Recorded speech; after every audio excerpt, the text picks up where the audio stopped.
BMC news live from Kochi Malayalam വാർത്തകൾ നിങ്ങൾക്കായി അവതരിപ്പിക്കുന്നത് Cochin Kalabhavan Angamaly franchise powered by heal life Thottakattukara Nazareth villas and BMC production Angamaly. നമസ്കാരം, BMC radio Malayalam വാർത്തകളിലേക്ക് സ്വാഗതം. ഞാൻ ധനുകൃഷ്ണ. വേനൽ കടുത്തതോടെ എറണാകുളം ജില്ലയുടെ വിവിധ ഭാഗങ്ങളിൽ കുടിവെള്ളക്ഷാമം രൂക്ഷമായി. ഗ്രാമ-നഗര ഭേദമന്യേ ഇത് സംബന്ധിച്ച പരാതികൾ ഉയർന്നു തുടങ്ങി. പതിറ്റാണ്ടുകളായി പ്രശ്നം നേരിടുന്ന പ്രദേശങ്ങളിൽ നിന്ന് തന്നെയാണ് വീണ്ടും പരാതികൾ ഉയരുന്നത്. കുടിവെള്ളക്ഷാമം പരിഹരിക്കുന്നതിന് ആരംഭിച്ച പദ്ധതികളൊന്നും പ്രയോജനം ചെയ്തിട്ടില്ലെന്നാണ് ഇത് തെളിയിക്കുന്നത്. ജനങ്ങൾ തിങ്ങിവസിക്കുന്ന പടിഞ്ഞാറൻ കൊച്ചിയിലെ കുടിവെള്ളക്ഷാമം പരിഹരിക്കാൻ നിരവധി പദ്ധതികളുണ്ടെങ്കിലും പരിഹാരമില്ല. പദ്ധതി പ്രകാരം ആലുവ, പാഴൂർ ഭാഗങ്ങളിൽ നിന്ന് പൈപ്പുകളിൽ എത്തുന്ന ജലം പടിഞ്ഞാറൻ തീരത്ത് ഒഴുകിയെത്തുമ്പോഴും ശക്തി കുറയുന്ന സാഹചര്യമാണ്. കഴിഞ്ഞ ഒരു മാസമായി പള്ളുരുത്തി, പെരുമ്പടപ്പ്, ഇടക്കൊച്ചി മേഖലകളിൽ തൊണ്ട നനയ്ക്കാൻ പോലും കുടിനീരില്ല. ഫോർട്ട് കൊച്ചി, തുരുത്തി മേഖലയിലും ക്ഷാമം രൂക്ഷമാണ്. കിട്ടുന്ന വെള്ളത്തിനാകട്ടെ പലപ്പോഴും ദുർഗന്ധമാണ്. ഞാറക്കൽ പഞ്ചായത്തിലെ വലിയവട്ടം ദ്വീപ് താലൂക്ക് ആശുപത്രി കിഴക്കുവശം, വാലക്കടവ്, ഓലിയത്ത് ലൈൻ, മഞ്ഞക്കനക്കാട്, കയർ സൊസൈറ്റി, പെരുമ്പള്ളി എന്നിവിടങ്ങളിൽ ജനം കുടിവെള്ളത്തിനായി നെട്ടോട്ടമാണ്. പൊതുടാപ്പിലൂടെയും ഗാർഹിക കണക്ഷനുകളുടെയും കുടിവെള്ളം കിട്ടിയിട്ട് മാസങ്ങളായി. ഭൂരിഭാഗം പേരും പൊതുടാപ്പുകളെ ആശ്രയിച്ചാണ് കുടിവെള്ളം ശേഖരിക്കുന്നത്. ഒന്നിടവിട്ട ദിവസങ്ങളിലാണ് ഹഡ്കോ, ചുവര പദ്ധതികളിൽ നിന്ന് വെള്ളം വിതരണം ചെയ്യുന്നത്. ഇതിൽ തന്നെ മിക്ക ദിവസങ്ങളിലും സാങ്കേതിക തടസ്സങ്ങൾ പറഞ്ഞ് വിതരണം മുടക്കുകയാണ്. കീഴ്മാട് പഞ്ചായത്തിലെ കുട്ടമ്മശ്ശേരി, കൊതേരി പറമ്പ് ഭാഗത്ത് ഒരാഴ്ചയിലേറെയായി കുടിവെള്ളം ലഭിക്കുന്നില്ല. പൈപ്പ് വഴിയുള്ള വെള്ളമാണ് പ്രദേശത്തെ പ്രധാന ആശ്രയം. നെല്ലിപ്പറമ്പ് കലുങ്കിനടുത്ത് പൈപ്പ് മാറ്റുന്നതാണ് കാരണം. കടുങ്ങല്ലൂർ പഞ്ചായത്തിലും 2 ആഴ്ചയായി ശുദ്ധജല വിതരണം തടസ്സപ്പെട്ട നിലയിലാണ്. ഏലൂക്കര പമ്പിംഗ് സ്റ്റേഷനിൽ നിന്ന് മുപ്പത്തടം ജലശുദ്ധീകരണശാലയിലേക്കുള്ള പഴയ AC പൈപ്പുകൾ മാറ്റുന്നതാണ് പ്രശ്നം. എടയാർ മേഖല, എരമത്തെ ഉയർന്ന പ്രദേശങ്ങൾ, കാരോത്തുകുന്ന്, പടിഞ്ഞാറെ കടുങ്ങല്ലൂർ, കണിയാങ്കുന്ന്, കടയിപ്പള്ളി, മുപ്പത്തടം, ആലുങ്കൽ എന്നിവിടങ്ങളിലും പ്രതിസന്ധി രൂക്ഷമാണ്.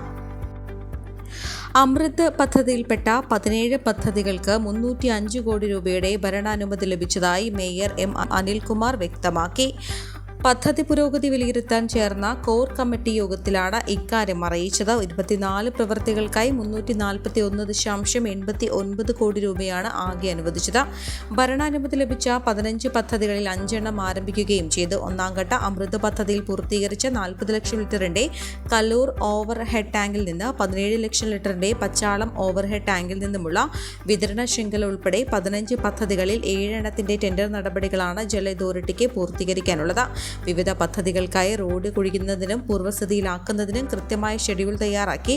നഗരസഭയിൽ നിന്ന് അനുമതി വാങ്ങാതെ റോഡ് കട്ടിംഗ് ചെയ്യാൻ പാടില്ലെന്ന് ജല അതോറിറ്റിക്ക് യോഗത്തിൽ കർശന നിർദ്ദേശം നൽകി. അടുത്ത മഴയ്ക്ക് മുൻപ് ഇത്തരം പ്രവൃത്തി പൂർത്തീകരിക്കണമെന്നും കുടിവെള്ള പദ്ധതികൾക്ക് മുൻഗണനാക്രമം സ്വീകരിച്ച് പൂർത്തീകരിക്കാൻ ശ്രമിക്കണമെന്നും ജല അതോറിറ്റിയോട് നിർദ്ദേശിച്ചു. പെരുമാനൂർ പമ്പ് ഹൗസിൽ നിന്ന് പടിഞ്ഞാറൻ കൊച്ചിയിലേക്ക് കൂടുതൽ വെള്ളം എത്തിക്കുന്നതിന് വിഭാവനം ചെയ്ത 10.58 കോടി രൂപയുടെ പദ്ധതിയായ പെരുമാനൂർ തേവര പൈപ്പ് ലൈൻ പ്രവൃത്തിയുടെ ടെൻഡറും അംഗീകരിച്ചു. പൈപ്പ് ലൈൻ ജോലികൾ ഉടൻ ആരംഭിക്കും.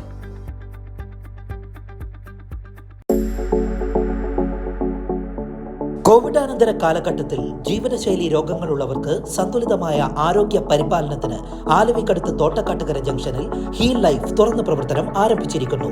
ഫിസിയോതെറാപ്പി, സൈക്കോളജി, ആയുർവേദ ചികിത്സകൾക്കായി 8089011772 ബന്ധപ്പെടാവുന്നതാണ്. സ്കൂളിൽ സഹപാഠികളുടെ റാഗിങ്ങിനിരയായ വിദ്യാർത്ഥി മിഹിർ അഹമ്മദ് ഫ്ളാറ്റിൽ നിന്ന് ചാടി മരിച്ച സംഭവത്തിൽ വിദ്യാഭ്യാസ വകുപ്പ് ഇന്ന് തെളിവെടുക്കും.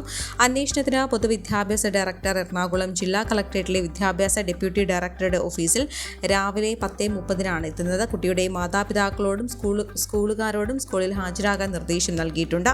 തിരുവാണിയൂർ ഗ്ലോബൽ പബ്ലിക് സ്കൂളിലെ 9ാം ക്ലാസ് വിദ്യാർത്ഥിയായ മിഹിർ അഹമ്മദ് ജനുവരി 15 ജീവനൊടുക്കിയത്. തൃപ്പൂണിത്തുറ ചോയ്സ് പാരഡൈസ് ഫ്ളാറ്റിൽ താമസിക്കുന്ന സലീം റജ്ന ദമ്പതികളുടെ മകനാണ്. സംഭവ ദിവസം വൈകിട്ട് സ്കൂളിൽ നിന്നെത്തിയ മിഹിർ 3:50 ഫ്ളാറ്റിന്റെ 26ാം നിലയിൽ നിന്ന് താഴേക്ക് ചാടി ജീവനൊടുക്കുകയായിരുന്നു. അതിനിടെ മിഹിർ നേരത്തെ പഠിച്ചിരുന്ന Kakkanad Gems Modern Academy vice പ്രിൻസിപ്പലിനെതിരെ സ്കൂൾ മാനേജ്മെന്റ് നടപടിയെടുത്തു. സ്കൂൾ വൈസ് പ്രിൻസിപ്പൽ ബിനു അസീസിനെ സസ്പെൻഡ് ചെയ്തതായും സ്കൂൾ മാനേജ്മെന്റ് അറിയിച്ചു. വൈസ് പ്രിൻസിപ്പലിൽ നിന്ന് കുട്ടിക്ക് മാനസിക പീഡനം നേരിടേണ്ടി വന്നിട്ടുണ്ടെന്നും മാതാവ് പരാതിയിൽ പറഞ്ഞിരുന്നു. ഇതേ തുടർന്നായിരുന്നു മിഹിറിനെ ഇവിടെ നിന്ന് മാറ്റിയത്. മരണവുമായി ബന്ധപ്പെട്ട അന്വേഷണം നടക്കുന്ന സാഹചര്യത്തിലാണ് സ്കൂൾ മാനേജ്മെന്റിന്റെ നടപടി. ജെം സ്കൂളിലും മിഹിർ ക്രൂരമായ റാഗിങ്ങിന് ഇരയായെന്നും ഇതാണ് മരണത്തിലേക്ക് നയിച്ചതെന്നുമാണ് അന്വേഷണം ആവശ്യപ്പെട്ട രക്ഷിതാക്കൾ നൽകിയ പരാതിയിൽ പറഞ്ഞത്. കഴിഞ്ഞ ദിവസമാണ് അന്വേഷണം ആവശ്യപ്പെട്ട് മുഖ്യമന്ത്രിക്കും DGPക്കും ബാലാവകാശ കമ്മീഷനും രക്ഷിതാക്കൾ പരാതി നൽകിയത്. സഹപാഠികൾ മിഹിറിനെ വാഷ്റൂമിൽ കൊണ്ടുപോയി ശാരീരികമായി ഉപദ്രവിക്കുകയും ക്ലോസറ്റിൽ മുഖം താഴ്ത്തി ഫ്ലഷ് ചെയ്യിക്കുകയും നക്കിപ്പിക്കുകയും ചെയ്തതായും ഇവർ പറഞ്ഞു. നിറത്തിന്റെ പേരിലും വിദ്യാർത്ഥിക്ക് അധിക്ഷേപം നേരിടേണ്ടി വന്നു. സുഹൃത്തുക്കളുമായി നടത്തിയ സംഭാഷണത്തിൽ നിന്നും സമൂഹ മാധ്യമങ്ങളിലെ ചാറ്റുകളിൽ നിന്നും മിഹിർ കഠിനമായ ശാരീരിക മാനസിക പീഡനങ്ങൾക്ക് വിധേയനായി എന്ന് വ്യക്തമാണെന്നും പരാതിയിൽ പറയുന്നു. കൃത്യമായ രേഖകളില്ലാതെ പാടത്തെ ഷെഡുകളിലും അടച്ചുറപ്പില്ലാത്ത ഇടുങ്ങിയ മുറികളിലും താമസിക്കുന്നത് ആയിരക്കണക്കിന് അതിഥി തൊഴിലാളികൾ. തിരിച്ചറിയൽ രേഖകളോ മറ്റ് രേഖകളോ ഇല്ലാതെ നൂറുകണക്കിന് അതിഥി തൊഴിലാളികൾ ആലങ്ങാട് മുട്ടൻകുന്ന് പാടത്തെ ഷെഡുകളിൽ താമസിക്കുന്നതായും ഇവിടെ ബംഗ്ലാദേശികളുടെ സാന്നിധ്യമുണ്ടെന്ന് കാണിച്ച് മാസങ്ങൾക്ക് മുന്നേ നാട്ടുകാർ പരാതി അറിയിച്ചെങ്കിലും അന്ന് പോലീസോ ബന്ധപ്പെട്ട അധികൃതരോ പരിശോധന പോലും നടത്തിയില്ലെന്നും പരാതിയുണ്ട്. വിവരശേഖരണത്തിന്റെ ഭാഗമായി ഇവർക്ക് താമസ സൗകര്യം ഒരുക്കി നൽകിയ കെട്ടിട ഉടമകൾ കൊണ്ടുവന്ന് താമസിപ്പിക്കുന്ന വ്യക്തികൾ എന്നിവരോട് സ്റ്റേഷനിലെത്താൻ കഴിഞ്ഞ വർഷം പകുതിയോടെ ആലങ്ങാട് ബിനാനിപുരം പോലീസ് സ്റ്റേഷൻ വഴി അറിയിപ്പ് നൽകിയെങ്കിലും ഭൂരിഭാഗം പേരും എത്തിയില്ല. തുടർന്ന് പോലീസും ഇക്കാര്യത്തിൽ വേണ്ടത്ര ശ്രദ്ധ ചെലുത്തിയില്ല. ആലങ്ങാട് മേഖലയിൽ ഒട്ടേറെ തവണ അതിഥി തൊഴിലാളികളെ ലഹരി വസ്തുക്കളുമായി പോലീസ് എക്സൈസ് സംഘം പിടികൂടിയിരുന്നു. എന്നിട്ടും ഇവരെക്കുറിച്ചുള്ള വിവരശേഖരണത്തിൽ കൃത്യമായ ഇടപെടലുകൾ ഉണ്ടായിട്ടില്ല. പോലീസിലെ രഹസ്യാന്വേഷണ വിഭാഗം വിവരങ്ങൾ തിരക്കി അറിയിക്കുന്നതിനപ്പുറം ഒന്നും നടന്നില്ല. ആലങ്ങാട് കരുമാലൂർ മേഖലയിൽ പലയിടത്തും അടച്ചുറപ്പില്ലാത്ത വൃത്തിഹീനമായ സ്ഥലങ്ങളിലാണ് ഇവർ കൂട്ടമായി താമസിക്കുന്നത്. ഇവിടേക്ക് പോകാൻ പോലീസും അധികൃതരും മടിക്കുന്നതായും ആക്ഷേപമുണ്ട്. ഇവർക്ക് താമസ സൗകര്യം ഒരുക്കി നൽകുന്നവർക്കെതിരെ നടപടി സ്വീകരിക്കണമെന്നാവശ്യപ്പെട്ട് AFF കളമശ്ശേരി മണ്ഡലം കമ്മിറ്റി 2 തവണ പരാതി നൽകിയെങ്കിലും അധികൃതർ തിരിഞ്ഞു നോക്കിയില്ലെന്നാണ് ആക്ഷേപം. ഈ വാർത്തയോടുകൂടെ BMC റേഡിയോ മലയാളം വാർത്തകൾ സമാപിക്കുന്നു. നന്ദി, നമസ്കാരം.